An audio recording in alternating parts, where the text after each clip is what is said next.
Today, the Liberal Party's new deputy leader, Sussan was on the front page of The Australian on a so-called listening tour while she's filling in for Peter Dutton as acting Liberal leader while Dutton is on leave. And once again, her focus, that of some of her female colleagues, was on the issue of quotas. Sussan said that while she's a supporter of quotas, the power to determine pre-selections rightly sat with grassroots branch members.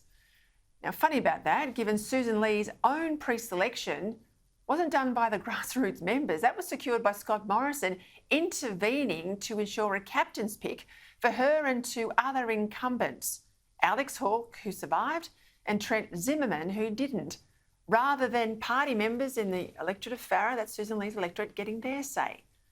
Joining Lee in her call for quotas was former Defence Minister, WA Senator Linda Reynolds.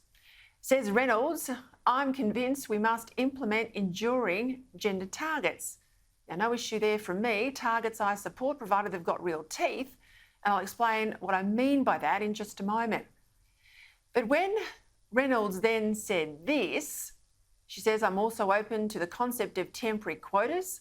Well, that's where she lost me, and lost, I suspect, the vast majority of Liberal Party members, for a couple of reasons.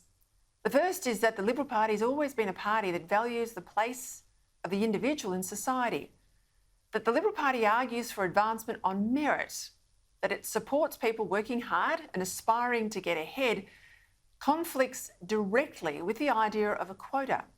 That you get ahead based on your gender or your race or something else that's arbitrary rather than effort and ability. Targets then, instead of quotas, well, what's the difference? Targets are something you aspire to. You put in place ways to get those targets met.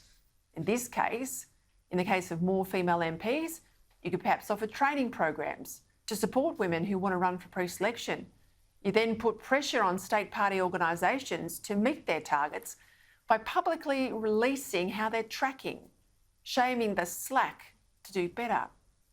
That's very different from quotas, which will prevent men from running in some seats, even where they're objectively the better candidate, perhaps better connected locally, more experienced, let's say, by making gender the decisive factor in who gets pre-selected.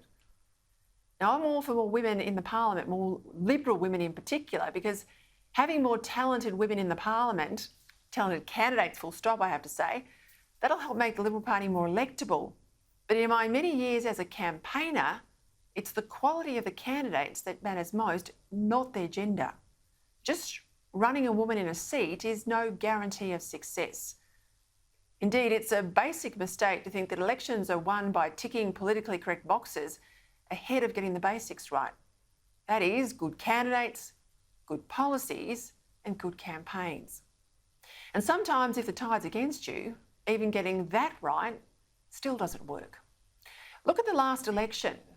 Having female MPs didn't save Liberal Party MP Fiona Martin in the New South Wales seat of Reid. It didn't save Celia Hammond in the West Australian seat of Curtin, or Dr Katie Allen in the Victorian seat of Higgins.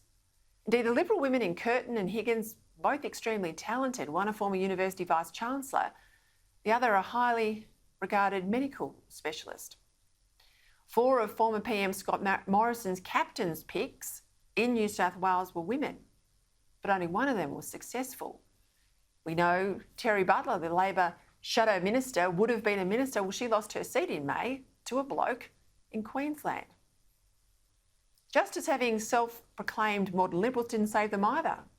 The party shifting to the left didn't save them in seats like Wentworth, nor Sydney, McKellar or Goldstein. The coalition is not going to win the next election by being Labor light, and the Liberal Party is certainly not going to win by abandoning its core values, one of which is the merit principle. It's a pity that just 20% of Liberals in the lower house are female, and it will be very important to get that percentage up. But the way to do it is not with quotas. It's to broaden the party's membership, talent scout for women with a strong record of community service and political commitment, train them up, make them effective candidates, and then have democratic pre-selections where the whole party membership is trusted to make the best choice, not these captain's picks.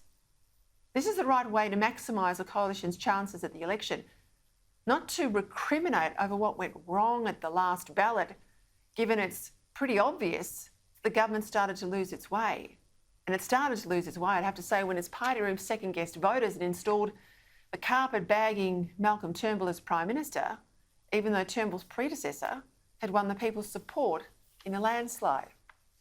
Now, given that the new government is going to struggle to keep the lights on and to combine an anti-inflationary strategy with spending promises and their indebtedness to the unions, there's every chance of a coalition win in 3 years' time. Anthony Albanese only has 2 seats in his majority, but that'll only happen provided they're a strong alternative to Labor, not a weak echo, and the Liberal Party preselects its best candidates, with an emphasis there on the best people, not the right gender.